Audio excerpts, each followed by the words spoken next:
voilà, j'espère que cette présentation pourra vous convaincre de l'intérêt de travailler avec l'ICV dans ces situations et dans ces populations, parce que je pense que préventivement, c'est vraiment un enjeu primordial. Donc, je voulais commencer un petit peu à expliquer dans quel contexte j'avais vu ces femmes. Donc, c'était principalement, un petit peu en libéral, mais principalement dans cette unité de pédopsychiatrie périnatale de Montreuil, où on voit tout type de situations, des femmes enceintes, des parents avec leur bébé jusqu'à peu près 18 mois, 2 ans, et où j'ai été confrontée à quelques situations où des mères arrivaient avec un profil de trouble de stress post-traumatique qu'au début je ne connaissais pas bien, que je ne savais pas bien identifier, mais que je voyais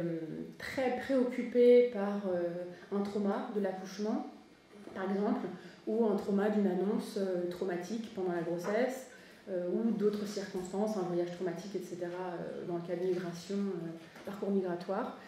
Et j'ai très vite senti cette indisponibilité auprès du bébé et cette impuissance, en fait,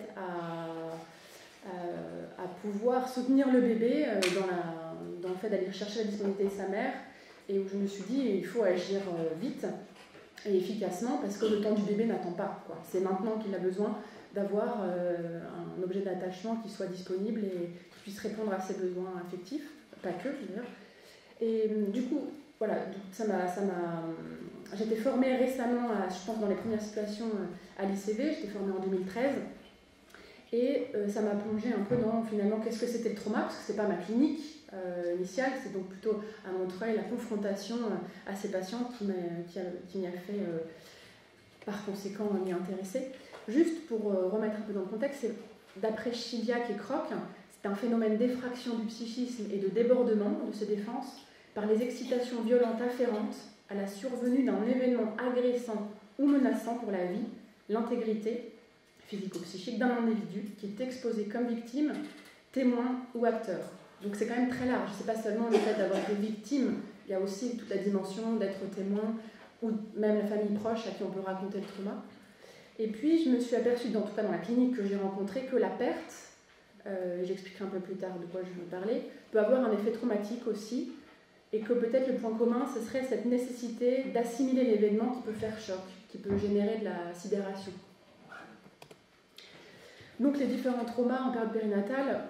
que j'ai rencontrés dans un premier temps, ça pouvait être des accidents qui avaient pu avoir lieu pendant la grossesse, des deuils, alors soit récents, il y a eu beaucoup de situations de deuil d'un parent au moment où la femme accède à la parentalité ou est enceinte de cet enfant-là, et puis des deuils antérieurs, c'est-à-dire des fausses couches à répétition, des IMG, des interruptions médicales de grossesse, puis parfois des proches aussi, des enfants proches. Ça peut être aussi des agressions, de la violence domestique, conjugale, pendant la grossesse, ou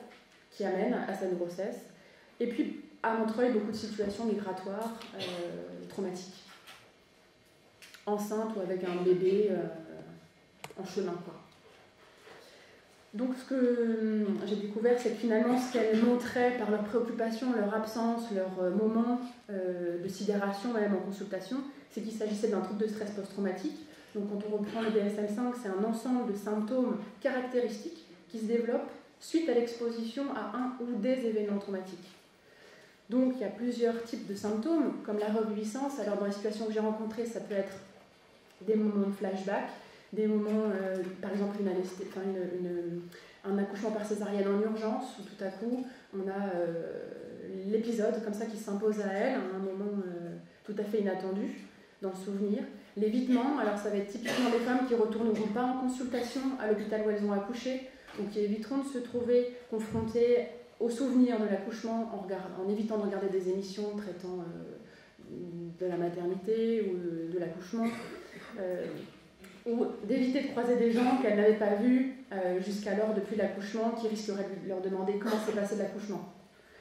Et puis, on a les altérations négatives persistantes dans les cognitions et l'humeur. Ça peut être typiquement des moments d'absence, d'amnésie dissociative, par exemple, des moments dépressifs, et puis l'hyperréactivité qui peut être par exemple dans des symptômes d'hypervigilance, des moments de sursaut, par exemple, le moindre bruit va amener une réactivité excessive. Donc tout ça, en allant très vite, finalement amène à des mouvements dissociatifs pour se protéger. On a déjà pas mal parlé de tout ça, mais l'idée étant, en étant tellement confronté à cette impuissance et cette peur sans solution, de cloisonner, de se couper soi-même de son expérience psychique, de son expérience émotionnelle, et que ça peut amener du coup à des moments d'amnésie, d'anesthésie, de cette expérience qui ne serait pas reconnue comme la propre à soi, ou dans l'inverse, une hypermnésie par exemple. Il y a des récits comme ça où les femmes peuvent raconter dans le moindre détail qui est entré dans la salle d'accouchement à quel moment, et puis quelle couleur pouvaient être ses yeux, et puis qu'est-ce qui a été dit mot pour mot à ce moment-là. Quand on se penche un petit peu sur les études qui ont été faites sur le TSPT en contexte périnatal, on s'aperçoit que c'est beaucoup les facteurs obstétricaux, les accouchements dits compliqués, qui sont corrélés, ça peut susciter beaucoup de colère, à l'apparition d'un trouble de stress post-traumatique en postpartum, et que tout événement, ça c'est important de le rappeler quand même, que tout événement potentiellement traumatique ne conduit pas forcément un TSPT. Ensuite, ce qui est corrélé aussi avec le TSPT, c'est une perception négative de l'accouchement. Je trouve important de préciser que ce qui va être vécu de façon traumatique n'aura pas été objectivement traumatique dans la réalité, c'est-à-dire qu'il y a des femmes qui peuvent accoucher en urgence, en césarienne, avec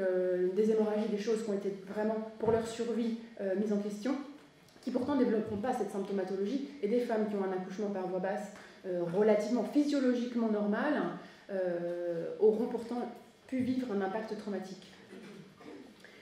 Donc, ce qu'une étude aussi, avec une étudiante a révélé sur quelques femmes, sur 4-5 femmes, c'est que le retentissement traumatique pouvait être durable dans le temps. C'est-à-dire que quand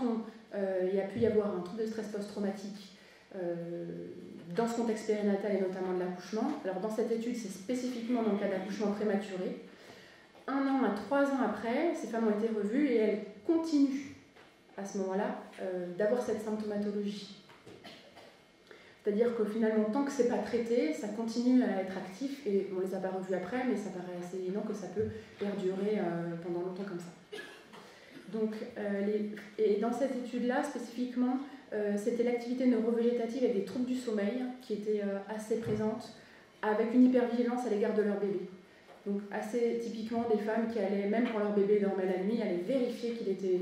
toujours bien en train de respirer, par exemple.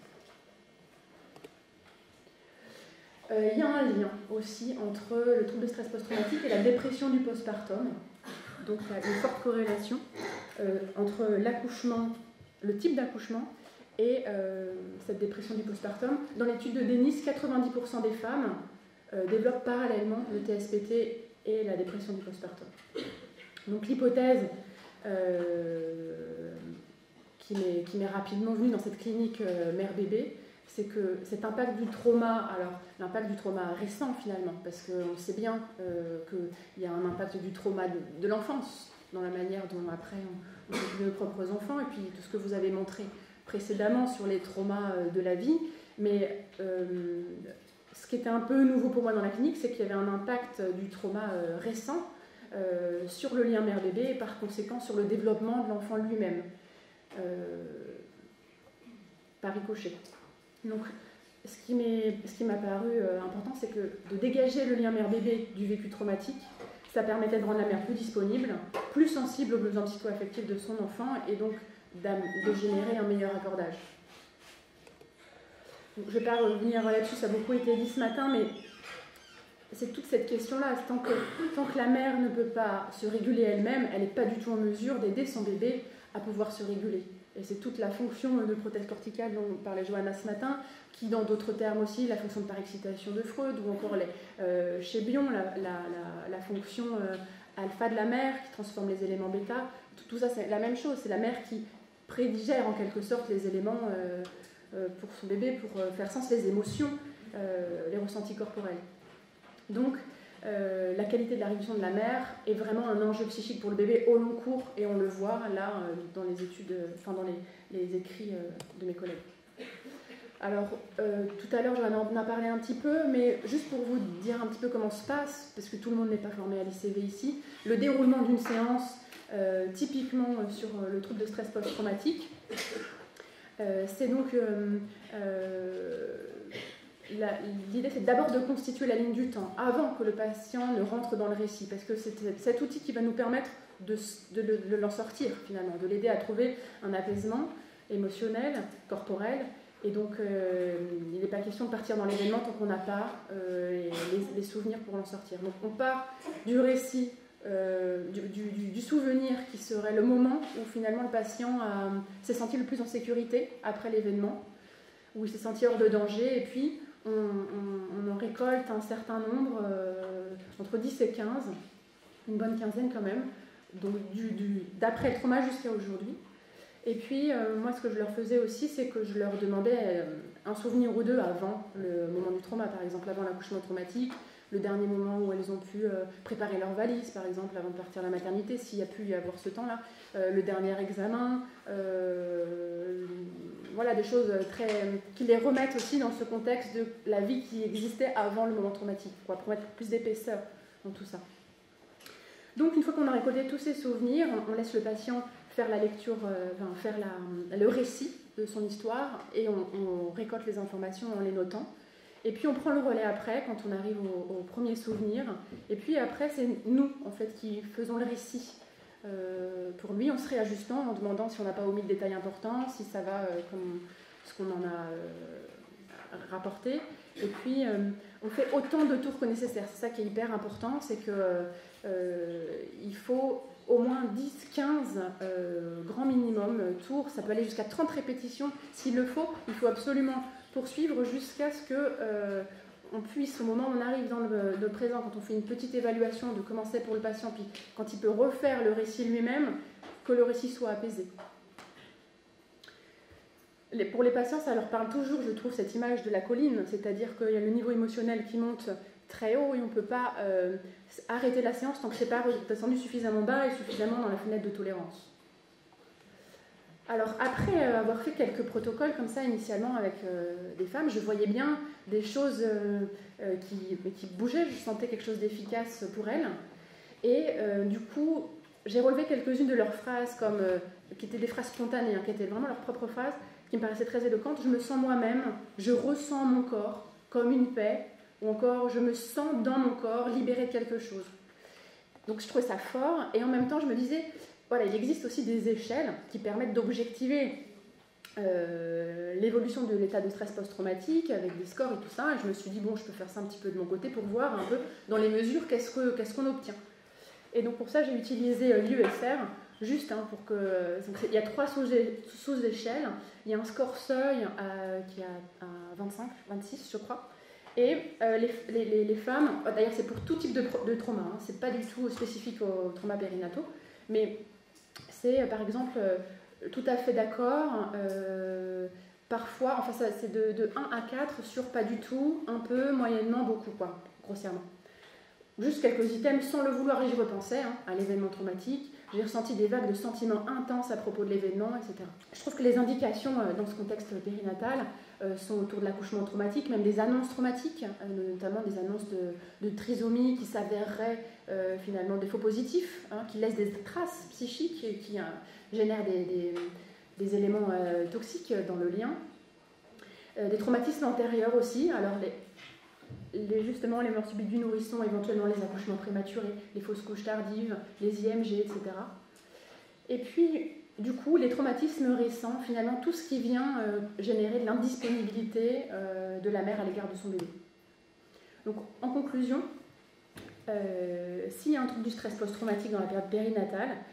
j'espère que je vous ai convaincu que l'ICV était pertinent, particulièrement, et que c'était hyper complémentaire avec une thérapie mère-bébé plus classique de soutien. Et que aussi, alors les pères sont souvent présents, mais ce que les femmes entendent beaucoup dans le discours de leur entourage, de leur mari et de leur propre mère, des parents, etc., c'est mais ça y est, c'est terminé, maman, il faut aller de l'avant, c'est fini, t'es en vie, il est en vie, passe à autre chose. Et en fait, juste, elles ne peuvent pas passer à autre chose, parce que si elles pouvaient, elles le feraient. Et donc, il y a aussi un travail dans le soutien familial à transmettre. Enfin, que très souvent, ça a été très aidant pour ces mères que je puisse rencontrer les pères et qu'ils soient vraiment sensibilisés à l'état psychique de leurs femmes et qu'elles avaient besoin de leur soutien et de leur compréhension. Finalement,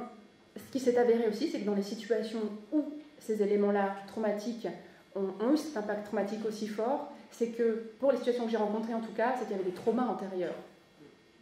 Et du coup, assez naturellement, le fait d'avoir fait ce protocole, il y a quelques situations comme ça que j'ai pu orienter pour un travail individuel, puisque dans le cadre de cette unité parent-bébé, ce n'était pas approprié,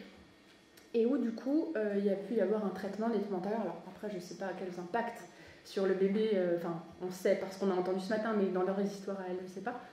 Et que, voilà, assez naturellement, ça va dans ce sens. Donc, voilà, ça me paraît vraiment crucial d'agir concrètement, rapidement, tant les enjeux préventifs sont importants dans cette période. Merci de votre attention.